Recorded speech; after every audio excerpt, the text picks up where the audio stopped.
Okay, magandang umaga sa lahat. We praise and thank the Lord for another Sunday, and we still continue with our topic about giving. Personally, as I study the Word of God about giving, ang dami-daming mga bagay na matutunan mo ba? Things that you have known before and things that you know through the Holy Spirit na may mga time talaga that when you go deeper to the Word of God, parang maiiyak ka sa mga blessing.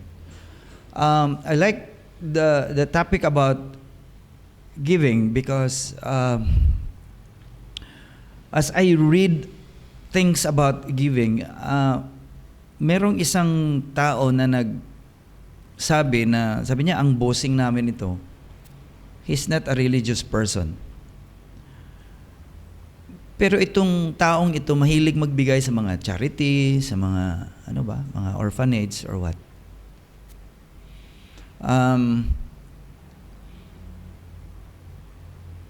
Tinanong siya, so nung nagbigay siya ng nagbigay, ang sabi nitong kasama niya sa trabaho, there is something I notice about my boss. That ever since he started giving, umiba ang buhay niya.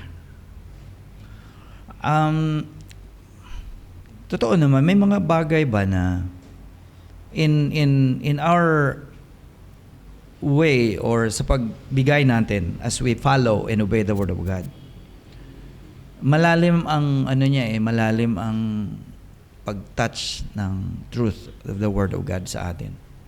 And it really help us to change our lives. Hindi lang sa labas, kundi una mismo sa loob. Okay. There's that blessing. Talagang sabi ko, kung ang Panginoon, si Jesus, ay hindi nagduha-duha sa pag-command sa atin sa pag-give at sa pagsabi that it is blessed to give than to receive.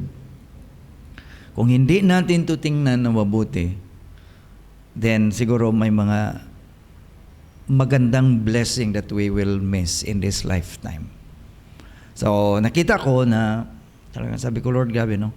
Ilang weeks na ba to? Except for the Easter Sunday, na hindi tayo nakapag-talk about giving. I think March and April, we talk about it. Sabi ko, hindi maubos ang truth sa salita ng Panginoon when it comes to this. So, I hope we enjoy and we are blessed by the topics that we look at and go deeper at makapagtingin tayo sa sarili natin as we apply this word na talagang totoo talaga ang blessing ng Panginoon. Shall we pray? Our gracious God, Lord, Heavenly Father, we come before Thy presence with our hearts and our minds open before Thee. Forgive us of our sins we have committed, our Heavenly Father. And we ask the Holy Spirit to fill our hearts and our minds and help us illumine Your Word so that we can understand this deeply.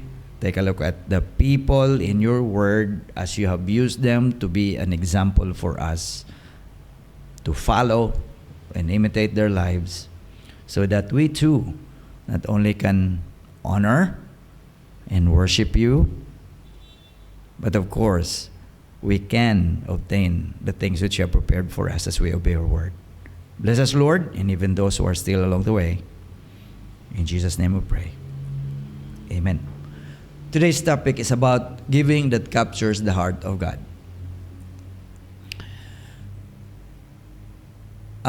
May mga bagay dito that as we give, magbibigay sa atin ng consciousness. Whether we give to the Lord, whether we give to the people on the street, anything na nag-act tayo sa pagbigay, magbigay sa atin ng consciousness. In our lifetime, ilan kaya ang mga times na nagbigay tayo na counted sa Panginoon? At ilan naman ang times na parang hindi tinanggap ng Panginoon? How many times? Ano ba ang karamihan? Natanggap ba, you think? Or duda ka na parang hindi natanggap ng Panginoon? Well, the blessing of today's message is that every time we give, we're going to be reminded of this truth. And then matulungan tayo sa ating pagbigay na bigay tayo galing sa puso at may consciousness tayo na nandyan ang Panginoon. Now, today's topic is Mark 12:41 to 44. Na-insert dyan ng author ni Mark, doon na sa pinakahuli. You look at the whole chapter, the Lord Jesus Christ was talking to the scribes about the scribes kasi tina-challenge si Jesus. Naghihintay lang na makagawa siya ng kasalanan. Nagtatanong ng mga questions just to wait for Jesus to make a mistake in answering their questions. But pinakita sa atin ditong chapter that Jesus is Jesus. He is Lord. That He knows the hearts and the minds of the people. At alam niya na kung ano ang plano nila sa Kanya. Okay? Now, sa background na yan, itong last verses natin, nangyari ito sa temple. Nangyari ito sa temple that Jesus Christ was there. Hindi siya nag-preach or hindi siya nag-teach doon sa temple. He used what is traditionally going on, nangyayari doon, as mga Hudyo, na magiging object lesson sa kanyang mga disciples. So when we look at the Word of God, ang una dito na mga audience niya is sa kanyang mga disciples.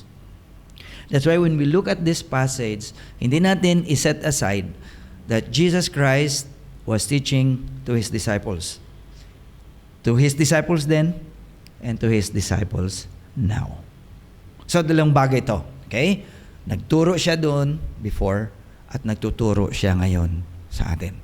So, ang tinuturo niya sa mga disciples niya is so relevant for us today na kung kunin natin ito at intindihin natin ito, mga bagay ito na magbigay sa atin ng guide na ilagay tayo ng Panginoon sa tamang pathway. Okay.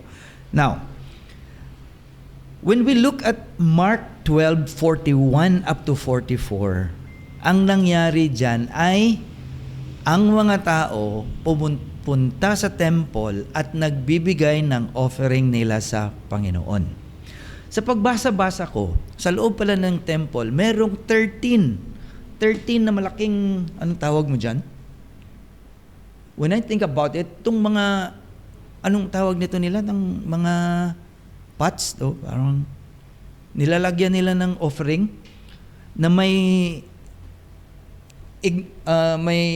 indication na siguro pag magbigay ka ng silver, dito mo lagay. Pag nagbigay ka ng kung ano-anong sari-sari, di ba? Kagaya natin dito, may 1 baht, okay, bigay mo dito 1 baht. Kung 5 baht, bigay mo dito. Kung yung brown, ano yan? Hasip sa tang. Di ba? Ginagamit nyo, sila lang, ang 7-Eleven lang nagbibigay sa atin yan, pero hindi natin binibigay sa kanila balik, di ba? Siguro may isang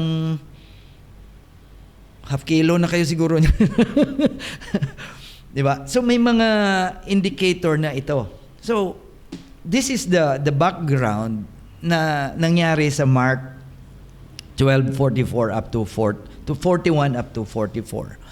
Now, when I look at it, and the lesson we're going to learn today, looking at the passage, itong bagay na kinakapture niya ba ang even teaching for us today. Economics continues to be at the center of spiritual decision making. I've heard a pastor na nagsabi na ang financial decision natin is a spiritual decision. Huwag nating kalimutan as anak ng Panginoon. Alam ko marami tayong mga nagtuturo sa atin sa mga finances. Pero ang pinaka-the best, kung tingnan mo, ang economics na tinuturo sa atin ng Panginoon. Bakit? Bakit siya the best? Kasi, kung sundin mo ang tinuturo ng Panginoon, siya ang may-ari at hawak ng mundo.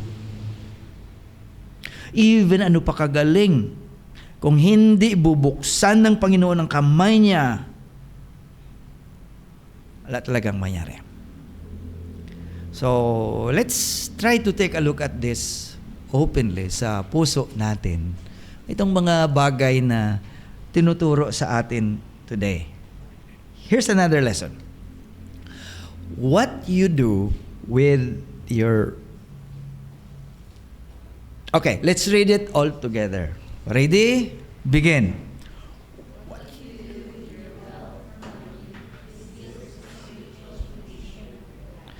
Think about it for a few seconds. Totoo ba? It reveals the spiritual condition of your life. Alam mo, when we look at life, especially sa atin, mga anak ng Panginoon, one of the hardest things to break in a Christian life is our attitude in giving. In giving. Kung meron pang isang bagay that is hard to break, of course, may mga bagay na tinuturo sa atin palagi na may mga sinful habit ka that's hard to break. Isa na yan. Pero kung meron pang isang bagay din sa atin, ang ating giving din.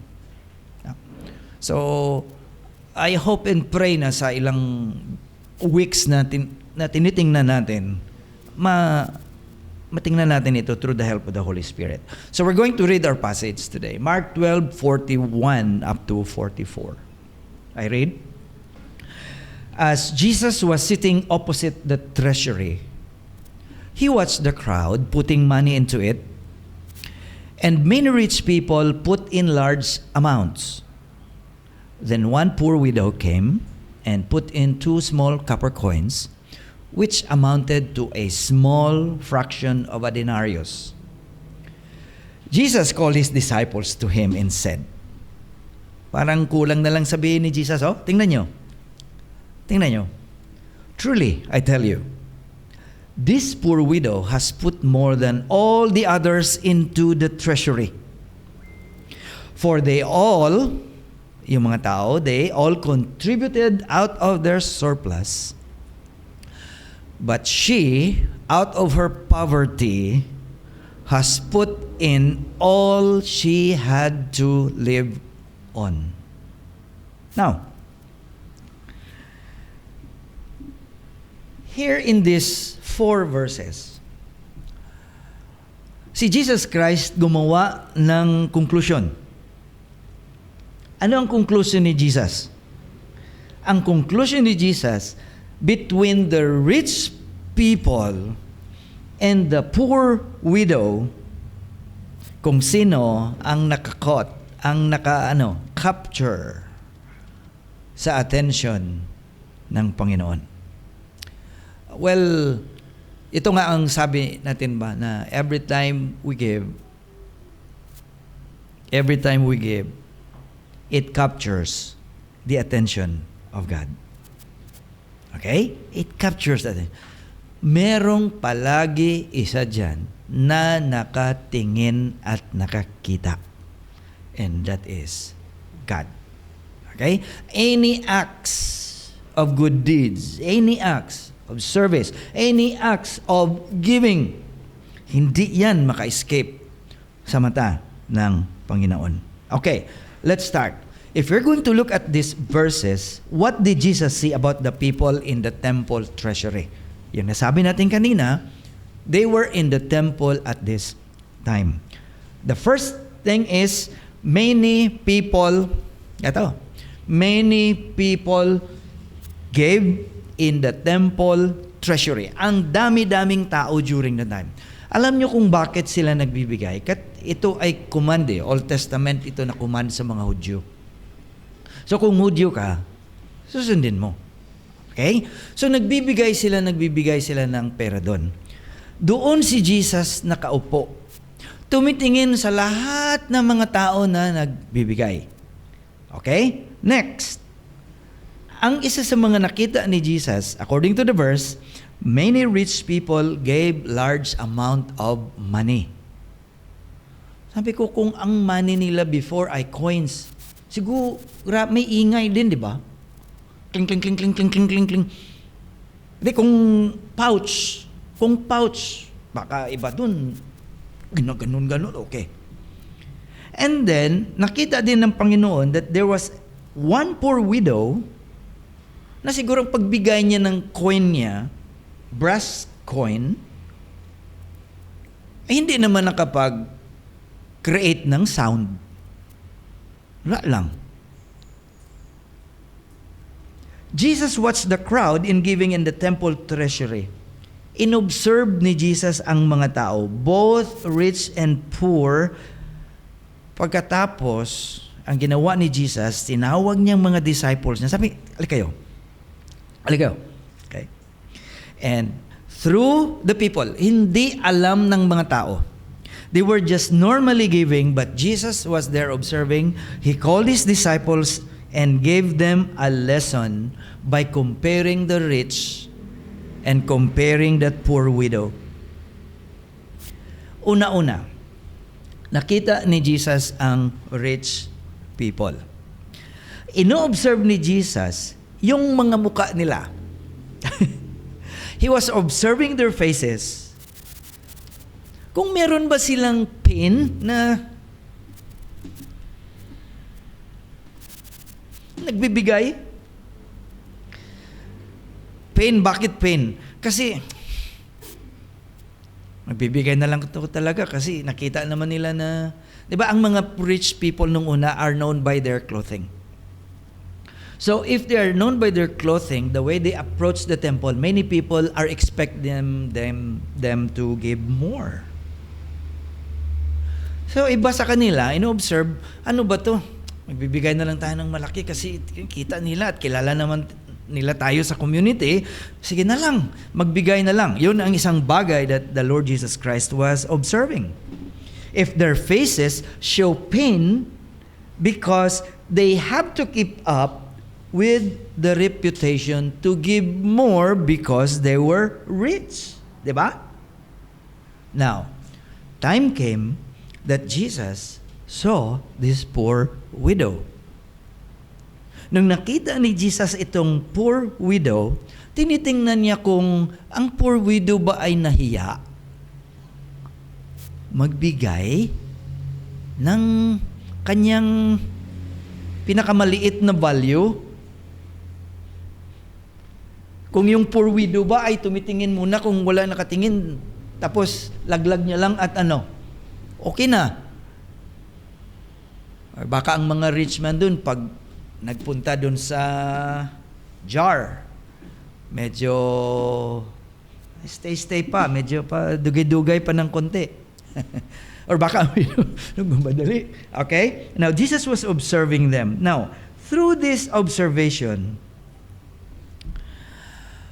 well, Lord Jesus is Lord Jesus talaga. He is Lord. You know, when Jesus observed the two, wala naman nang nakafocus at naka-observe talaga sa dalawa except Him. And the question is, who knows the difference between their offerings? Did the people mind? Wala. It's only Jesus Christ who was able to call His disciples and said, look at them. Look. When I think about this, grabe si Jesus ba? Sigurado niya ba ang poor was honest enough in giving? Sigurado ba niya na ang rich ay nagpapakita lang? As a question, bakit niya ginawang object lesson yan? Paano niya nalaman ang puso, damdamin, at isip ng mga taong nagbibigay? Well, you will be surprised na alam niya. The next question, between the rich and the poor, whose giving caught the attention of Jesus? According to the story, It was the poor widow's offering. Yan ang nakakapture sa attention ni Jesus Christ. The next question is this: how did Jesus know that it was all her living? Paano nalaman ni Jesus na yun ang last? Paano nalaman ni Jesus that that's all that she had? Di ba sabi niya? Take a look at the next. 44. For they all contributed out of their surplus, the rich, but she, the poor widow, out of her poverty, has put in all she had to live on. Paano niya nalaman to? Na yun ang last. Well, unless si Jesus nag-work sa bangko, na siya ang humahawak ng passbook ng babae na yun. Or, yung piggy bank ng babae, si Jesus ang may hawak, pero she doesn't even know the woman. Di ba? Kung tingnan natin. Later on, malalaman pala natin na ang pagbigay ng rates para sa kay Jesus Christ, medyo hindi naman natin masabi nagpapakita lang sila. Because when we look at this, hindi galit ang Panginoon sa mga mayayaman dito, ha? Hindi siya galit. The idea about the rich and the widow is that the Lord Jesus Christ is comparing the kind of giving. Hindi galit si Jesus, ha? Hindi siya galit sa rich. Okay. Now, paano? How did Jesus know? Well, in this passage alone, we're being given an idea that in Jesus, nothing is hidden from His knowledge. Nothing is hidden. First, He had a history of revealing unknown things in a natural way. Paano niya nakilala si Zacchaeus? Di ba? Ang sabi ng story, Jesus was walking and there was a small man na hindi siya makapag-insert sa crowd, so he climbed up the sycamore tree. At sabi diyan, Zacchaeus, you come down. History tells us na walang meet up si Jesus sa Zacchaeus. What else? Ito pa. Alala niyo ang Samaritan woman? Usap sila ni Jesus doon sa well. Nagrarason siya kay Jesus. Sabi ni Jesus, yes, I know, you have 5 husbands. And the one that you're living now with is not your husband. Ano nalaman ni Jesus ito? Sabi ni Jesus, Peter, at sa mga disciples, you lay down your net at makakuha kayo ng fish. Ang isang fish dyan, buksan nyo ang bunganga, merong coin dyan sa loob ng bunganga niya, ng isda. No? Sige na. Sinabi niya sa mga disciples niya, lay your net on the right side. Oh, paano niya malaman? Now, magtataka ka pa ba? When we look at this incident in the temple, that when Jesus was teaching His disciples, He said, look at both the givers, the rich and the poor.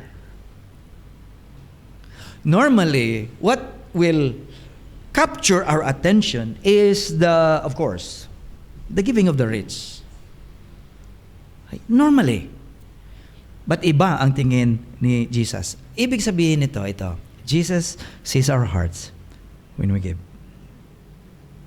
Minsan, it's okay to cover the things na ginagawa natin. Kasi wala eh. Wala. But when we have this mindset that every time we give, the Lord Jesus Christ sees, then mabigyan tayo ng idea sa pag-investigate sa ating motive when we give.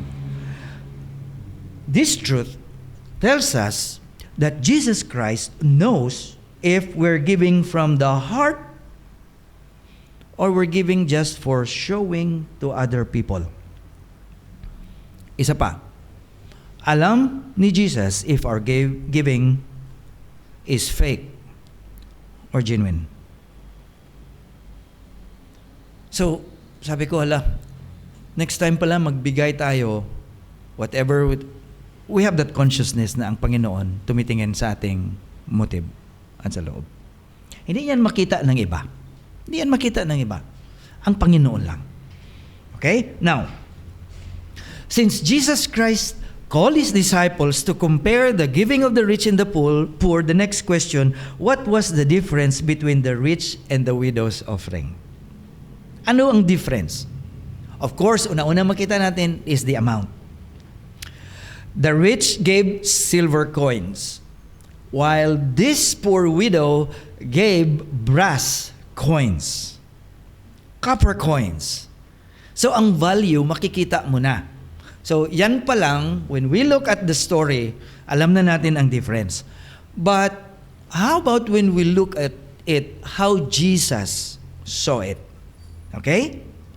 Why did Jesus say that the poor widow has put more all than the others compared? Bakit nakapagsabi si Jesus niyan? Siguro itong sin. Sabi niya mga, alik kayo. Tingnan nyo, ang rich at saka poor. Sa totoo lang, no? Sabi niya, sa totoo lang, tingnan nyo. Ang nakapagbigay sa kanila ng totoo, ang poor. It's just like I'm just retelling you the incident. Ang nakapagbigay ng totoo, ang poor. Siguro mga disciple, paano ni Jesus nalaman ito? Okay? Why did Jesus say that widow put more all than the others? Okay. Ito pala. Take a look at the text. Mark 12:44. For they, sabi ni Jesus, the rich, gave a tiny part of their surplus. But she, poor as she is, has given everything she had to live on. You read it twice, and you will know what is the difference. Ang ibig sabihin nito is this: the rich people gave abundantly, and the poor widow gave meagerly. The rich gave beyond their sufficiency, while the widow gave out of her poverty. Well, may difference eh. Kasi kung tingnan mo, ang mga rich nagbigay surplus. Sobra-sobra. Ang widow nagbigay, wala na natira. Okay? Wala na natira. May naalaala ako, I was reading something na nagsa-study ako dito. Nakapagsabi siya, alam mo sa atin, every time we give, ang Panginoon tumitingin kung magkano ang natira.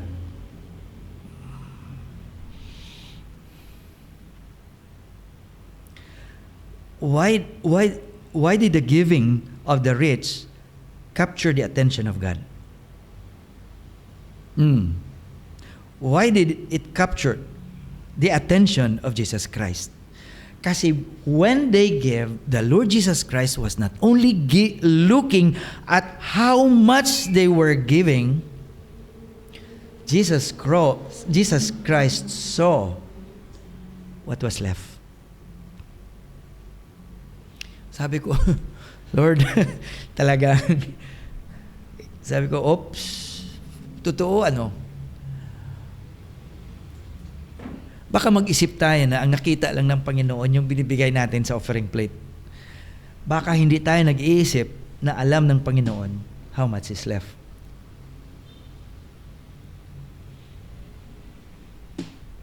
Here's the offering of the rich.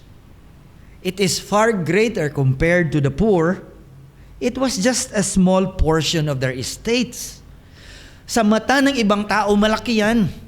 Of course. Pero maliit lang pala yan na part when you look at their estate at kung anong natira.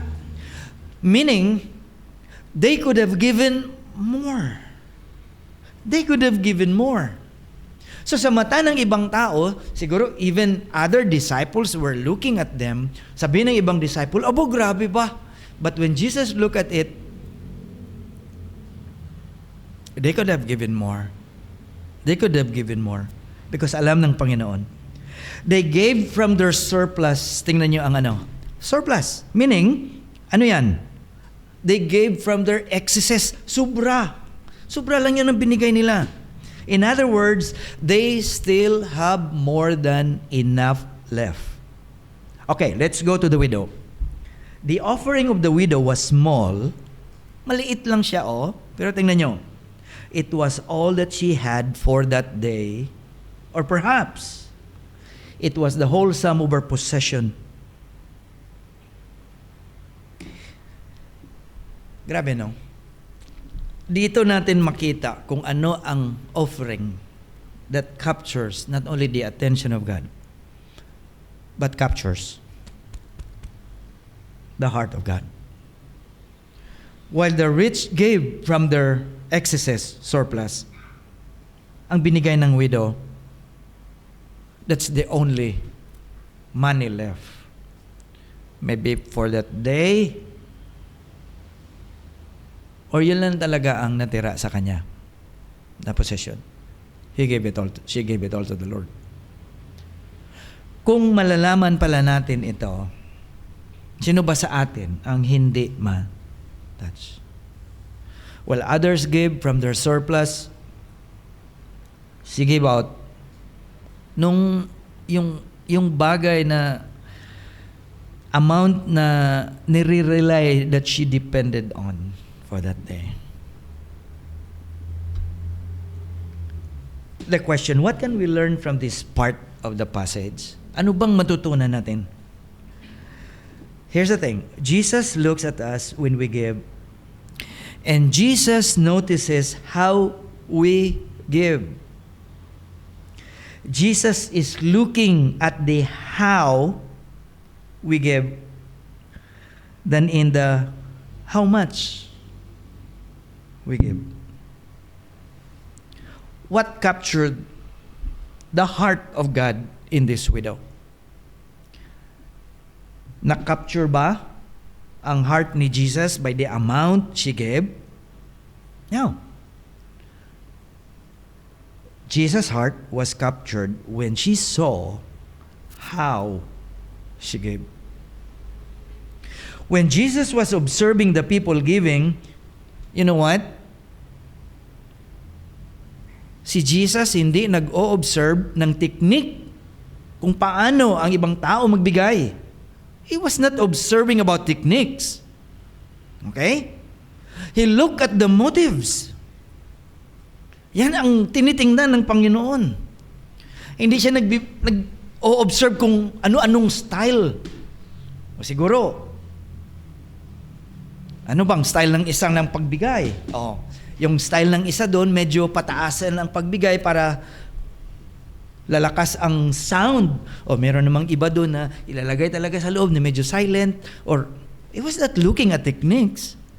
He was looking at motives. Now, isa pa. Nakita ko. If Jesus commented or commended how the poor widow gave, then we will consider this as a teaching of the Lord Jesus Christ for us to follow and emulate how the poor widow gave. Yan ang isang bagay na nakita ko.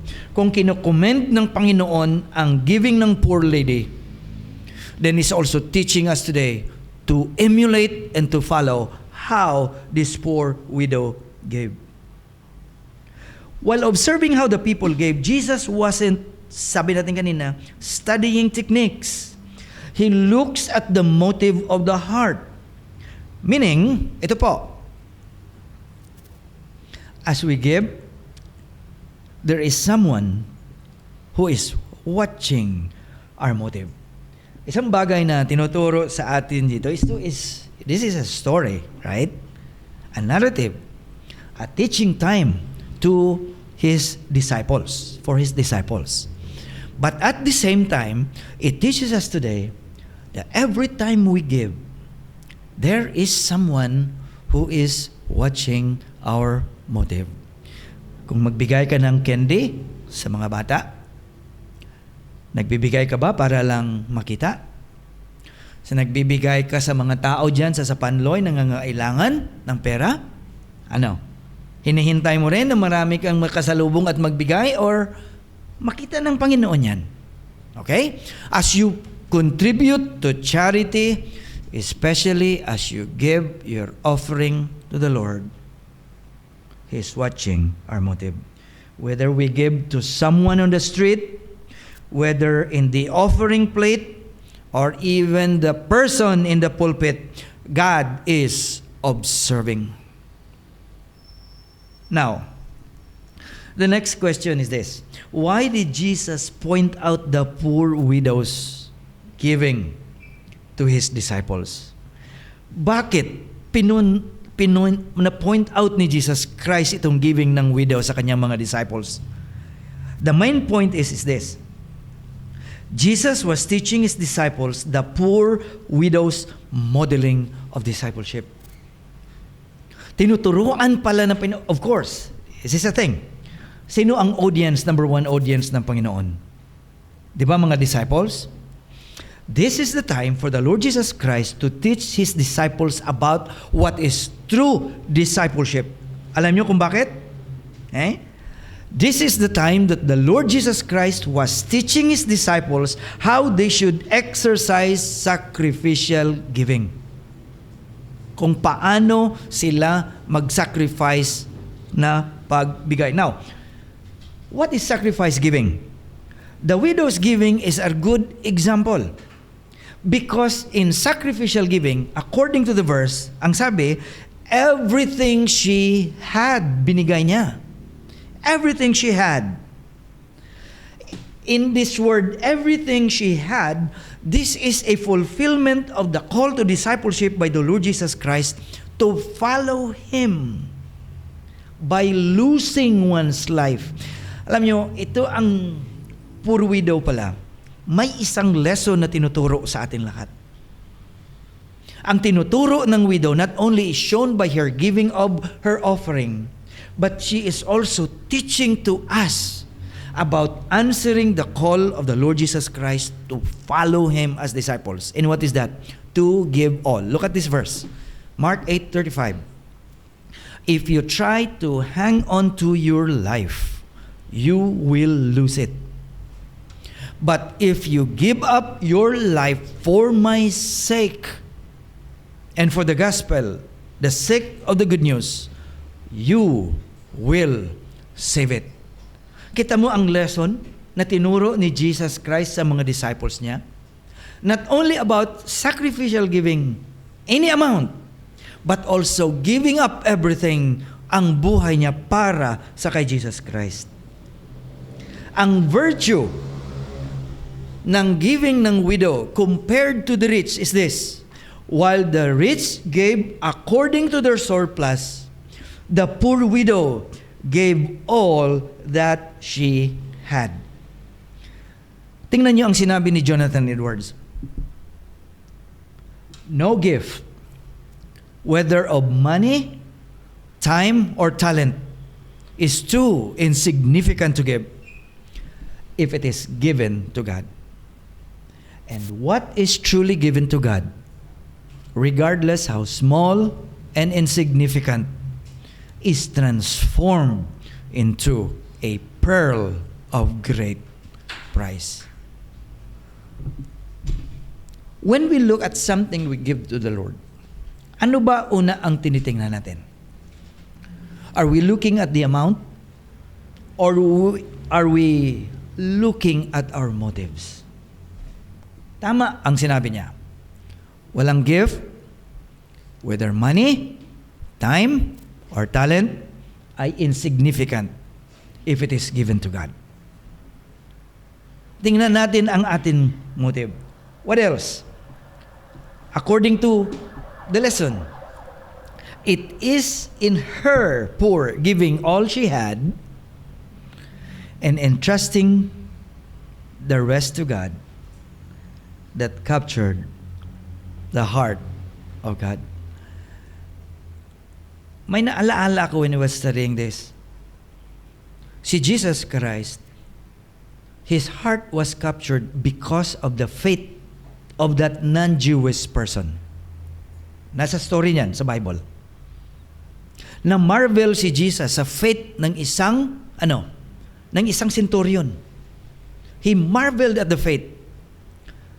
When we look at the widow, Jesus marveled at her giving. At her faith, of course. Jesus marveled sa kanyang act na sabi, grabe, walang-wala na binigay niya pa lahat. And then entrusting to God the rest. Well, dito natin makita na ang Panginoon pala, makapture mo at makapture ko ang puso ng Panginoon kung makita niya ang motive natin sa pagbigay. Okay. When the Lord Jesus Christ pointed out, she had given all. The rich, they have given their surplus. But she had given her all. There's another lesson. Our giving to God is not to be measured in the impressiveness of our gift, but in the weightedness of our heart that goes with what we offer to God. Huh? May iba na it came into my mind, na-remember ko na itong, di ba kung minsan Christmas, joke lang naman to na natin, no? Nagbigay siya ng gift na sa kalaki ng yung screen. Ganun talaga na box. Tapos nung inopen niya, may isa pang box. Tapos pag open niya ng isang box, mayroon pang isang box. Tapos mayroon pang isang box na mayroon pang isang box na ang kalaki ng gift, parang itong remote lang. Siguro kung isakay mo yan dyan sa number 92 or number 8 na bus, at saka bit-bit mo ng bit-bit itong malaking gift na, grabe ko laki ng gift niya. Ano yan, microwave? Oh. Rice cooker ba yan or what? Yan palang sa loob, ballpen. You see? So many people would see sa labas. But here's the thing. Our giving to God is not to be measured in the impressiveness of our gift, but in the weightedness of our heart that goes with what we offer to God. So Jesus is teaching us here, the substance of our giving and the spirit with which it is done determines the value of our offering more than the amount. What captures the heart of God? Was it the amount? No. It's the motive. Baka sabihin natin, so makakapture pa lang Panginoon kung maliit lang ibibigay ko sa Kanya, at least ang puso ko nandun. Naman. Mas maganda kung malaki at kasama ang puso mo at totoo ang motive mo. Double. Okay?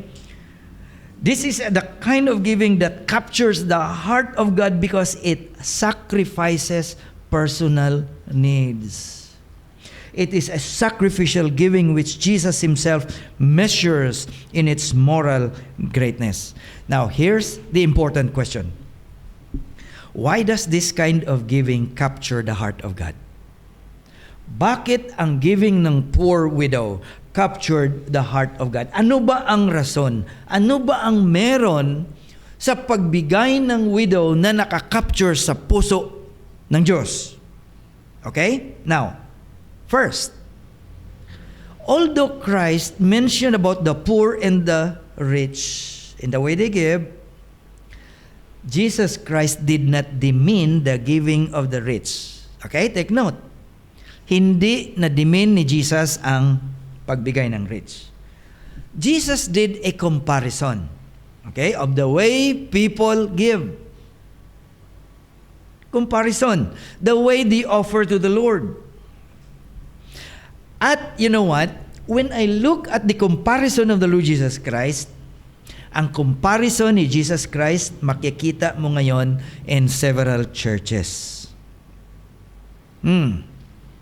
Sabi ko, Lord, grabe ba ang comparison na binigay mo? Merong mga poor that feeling rich. Meron namang rich na feeling poor. Not in the way they dress, not in the way they dress. But I'm talking about the mindset. Now, let's take a look. Totoo ito sa atin ngayon. Now, both the rich and the poor may learn a thing or two from this passage. So if you feel rich and if you know you're rich, then you will learn a lesson. But if you consider also yourself as poor, you will learn as well. So dalawa ito. Okay? Now, ano ba ang giving na makakapture sa heart ng Panginoon? Tingnan natin ito. Kasi hindi naman natin gusto ang giving natin na hindi makakapture sa heart ng Panginoon. The first one, what? Faith. The silver coins of the rich were exhibit A of their surplus. The last 2 brass coins of the poor widow were exhibit A of her substance. Take a look at the difference. Ang rich, sobra lang yun. Hindi yun ang main. Wala. Hindi na-touch ang main. Hindi na-touch ang... Ano ba tawag dyan? Hindi natawag ang deposit. Ano lang yun? Interest lang yun ang binigay. Ang poor widow, lahat. Substance. Her last 2 brass coins. Anong kinaiba?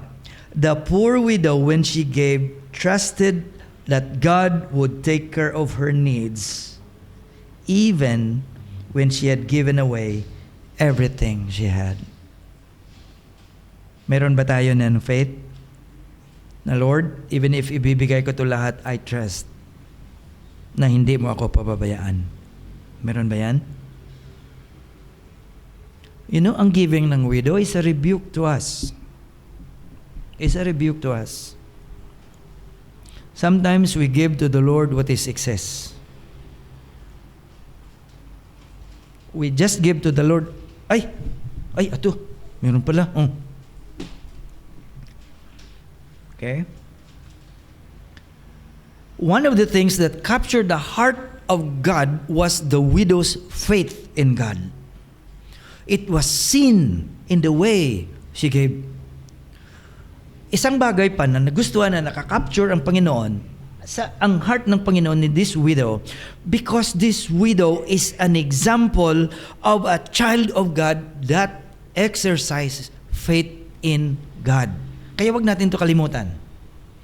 Our God expects us not only to be faith advocators, He also expects us to be faith exhibitors. And this is what was shown in the life of that poor widow. Hindi lang siya usap, sabi, faith, ito, ganito ako. He's shown it in His action.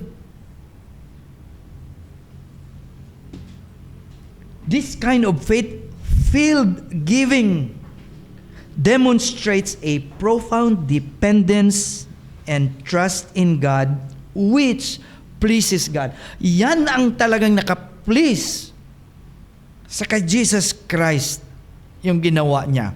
Siguro may imagine natin si Jesus Christ. Grabe tong widow, no? Yan ang act that captures the heart of God.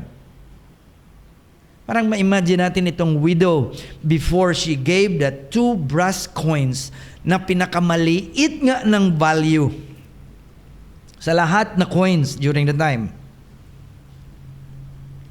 Imagine natin before she came to the temple, dala-dala niya, siguro baka bumbasa na yung kamay niya sa kasigurado na para hindi lang mawala. Imagine natin siya magsabi na, Lord, ibibigay ko to lahat sa iyo kasi sinabi mo at susundin ko. Pagkatiwalaan ko ang salita mo na hindi mo ako pababayaan. Okay. Pagkatiwalaan ko na hindi mo ako pababayaan. What else? Ano pa ang pagbibigay na makakapture sa heart ng Panginoon. Faith. Ikalawa, devotion.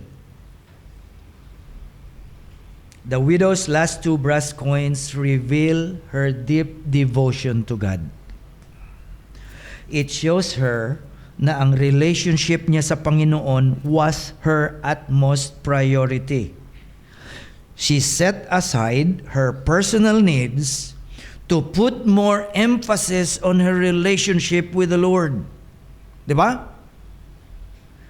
Sa atin, ang tinuturo ng widow, most of the time, we set our relationship with the Lord and put more emphasis on the things of this world. Di ba? Baliktad.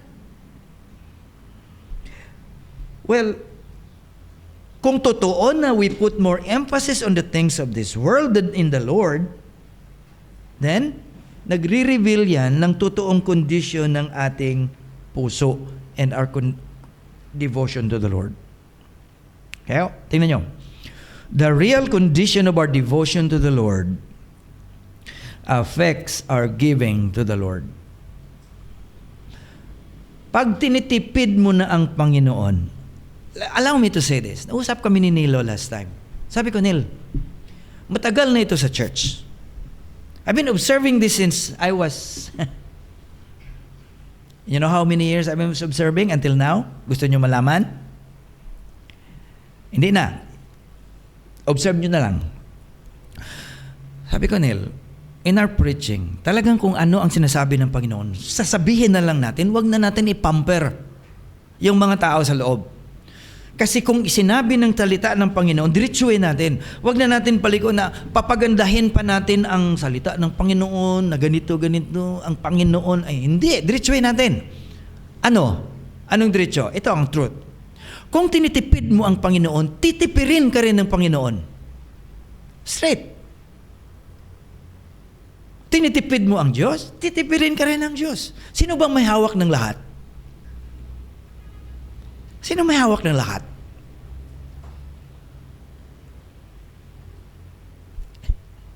Tapos mag-complain tayo sa Panginoon, parang hindi mo ko binibigyan. Tinitipid mo ang Diyos, titipirin ka ng Diyos. I think this is the straight thing na hindi na natin pa ma-negotiate or whatever because that is in the truth. Nasa salita ng Panginoon yan. Okay? The real condition of our devotion to the Lord affects our giving to the Lord. Just look at the poor widow's giving. Her devotion to the Lord has more priority than her personal needs. That's why it caught the attention and the heart of the Lord. Ikatatlo, there are 3 things that will capture the heart of God when we give sacrifice. If we can renounce personal needs, then we can prioritize what God needs. One inner quality that stood out sa poor widow's giving was her unconditional sacrifice. Okay? Sa human standard, ang offering niya was too small compared to the offering of the rich. What was remarkable about her giving is that although small in amount, na-renounce niya naman ang personal needs. Sabi ko, totoo ito.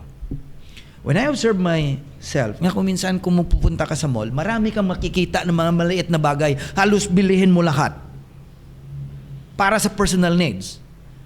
From kimpit, from hairpin, from ballpen, from media, sabi pagkakita mo, kailangan ko to. Need ko to. Ay, may bagong pants. Ay, wala akong pinipreach kung Sunday, bibili ako.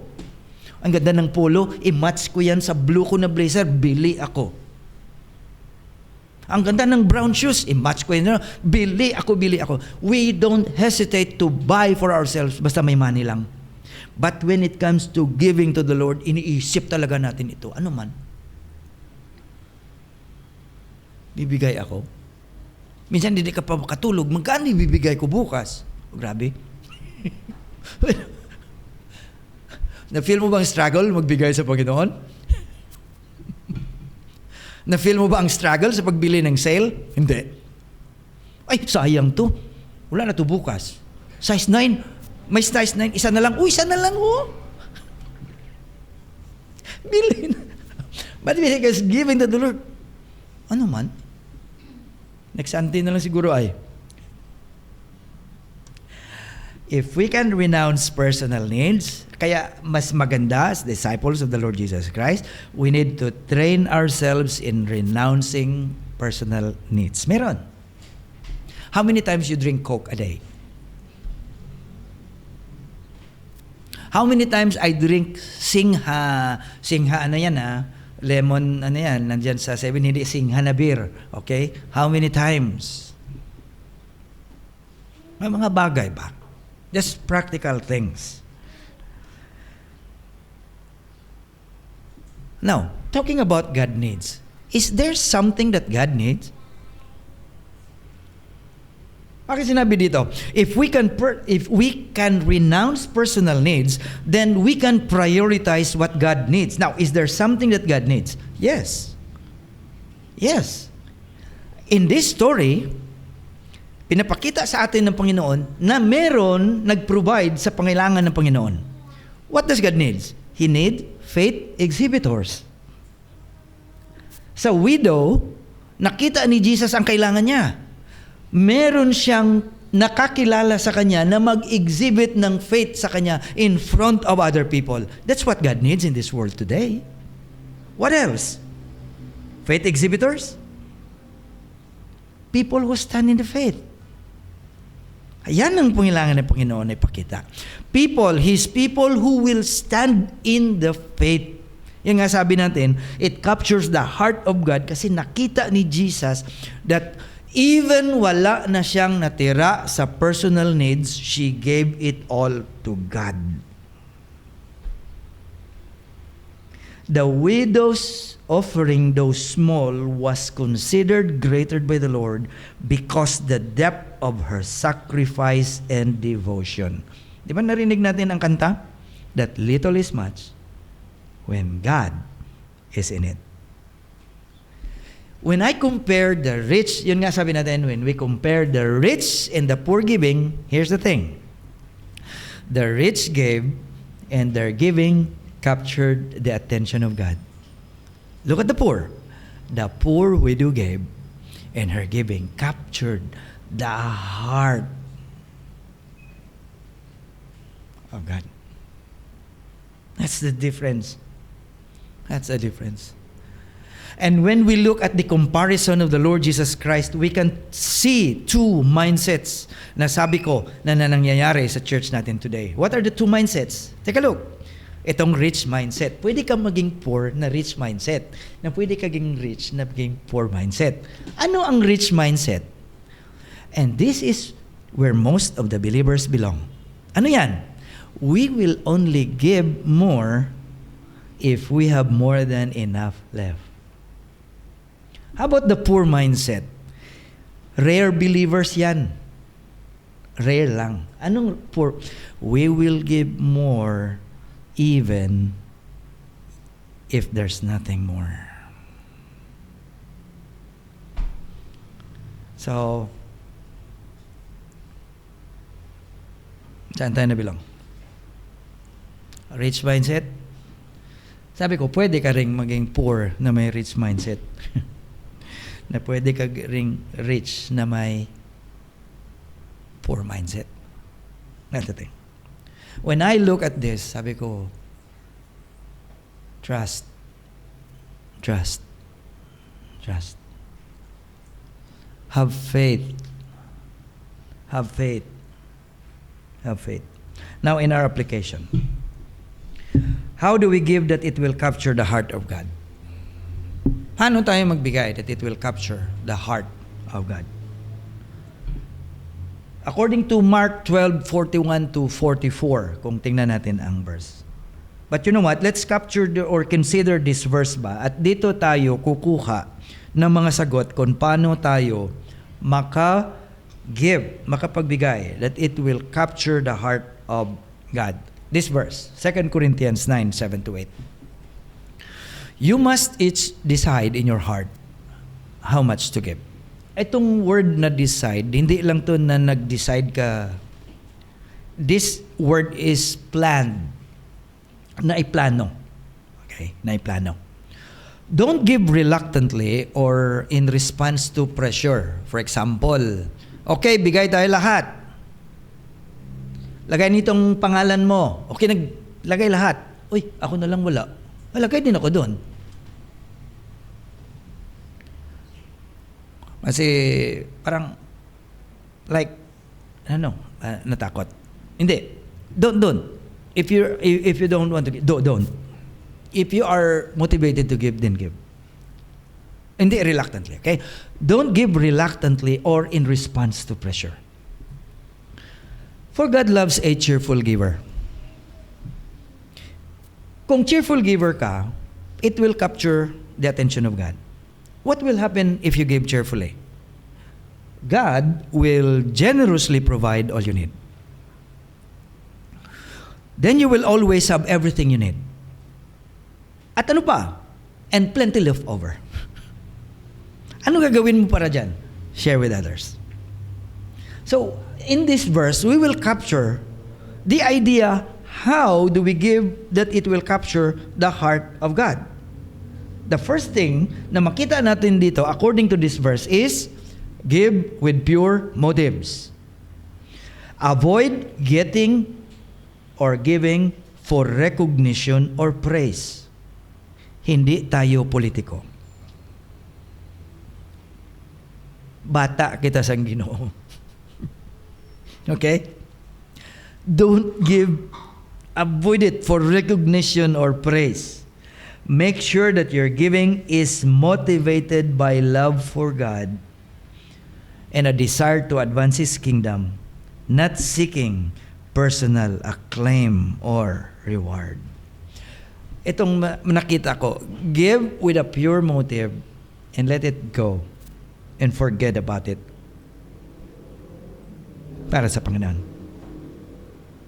Ito pa, next, give with faith.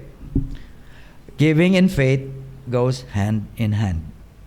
So, kung magbigay tayo, i-check na lang natin kung meron ba tayong faith sa Panginoon. Okay? Give with faith. Don't forget that God sees and values your heart behind your offering. Okay? Hindi lang makikita ng Panginoon ang binigay mo, makita niya pa what is behind, which is your heart. And then number 3, give generously. Generosity is not determined by the amount, but by the heart behind the gift. Okay. Whether our offering is large or small, kita nyo, 2 brass coins lang, God notices and values the spirit of generosity and selflessness. And then number 4, give sacrificially. Give not just from your surplus, but from your substance. Sacrificial giving is offering something of value to you for God, even if it is small in the eyes of the world. Naalala ko si David nito. Ang sabi ni David, I will not give anything to my Lord that walang value. It cost me nothing. Hindi ako magbibigay sa Panginoon. That's something that cost me nothing. Okay. Pag nagbibigay si David sa Panginoon, talagang Lord, ito ya para sa iyo to talagang. When we do so, okay, we are giving God the honor and worship that He rightly deserves from us. And then what else? Give regularly. Make giving a natural act, not just an occasional act. Tutulungan ang personal natin ito. A disciple or a follower of the Lord must develop or train oneself a lifestyle of generosity where giving becomes a natural expression of faith and obedience to God.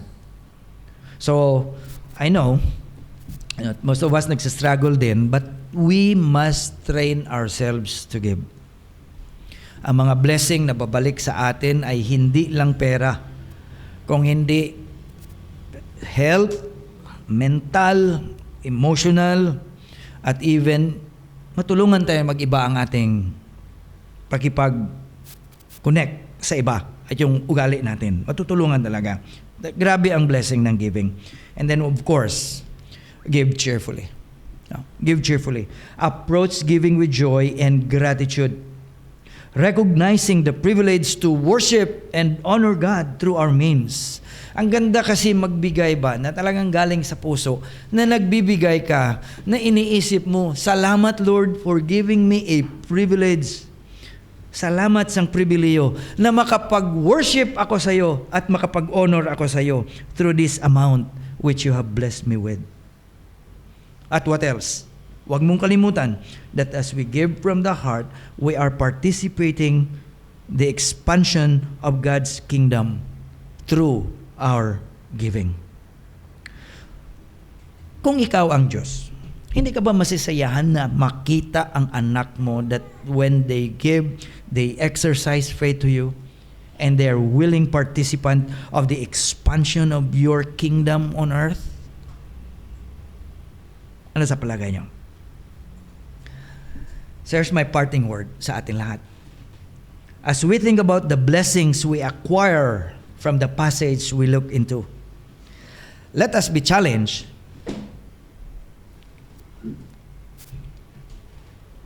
to examine our motives behind our giving. Okay. Maybe we should ask ourselves, are we giving out of abundance or out of sacrificial devotion? I know na sabi natin kanina, most of us are struggling with this aspect sa ating buhay as Christians. Na isang bagay na makatulong sa atin, of course, ang Word of God that we have a while ago and the enablement of the Holy Spirit sa atin. Okay? So let's ask the Holy Spirit to enable us to emulate or follow the widow's example by offering our resources, our time and talents, na meron tayong wholehearted dedication at sa kapag-trust sa pag-provide ng Panginoon sa ating pangangailangan. Here's the last thing. Let our giving be marked not by the size of our gifts, but by the depth of our commitment to God and His kingdom. Amen and amen. God bless us all. So we pray, Lord, today, we thank you for giving us time to ponder upon your word and lessons we have learned. Because as you pointed out the giving of the poor widow, you're also teaching us how to give and how you look at the people who give. Thank you, Lord, for making us conscious again that every time we give, there is someone who is watching our motive. Salamat, Lord, for today you reminded us once again kung ano mga importante na bagay, especially the thing that will capture your heart. Sana hindi lang kami magbigay that will capture your attention, but most importantly, that will capture your heart. We ask for forgiveness, Lord, for many times we give just for show, just because of the pressure. But today you taught us that as we give cheerfully and out of the pure motive, and that is to glorify, worship, and honor our God who gives us everything. Salamat, Lord, for rebuking us through your word, and praying that the Holy Spirit will enable us to live out this truth in our lives. As we give from the heart with a pure motive, and that pleases God. We give you all the glory and honor. For in Jesus' name we pray. Amen.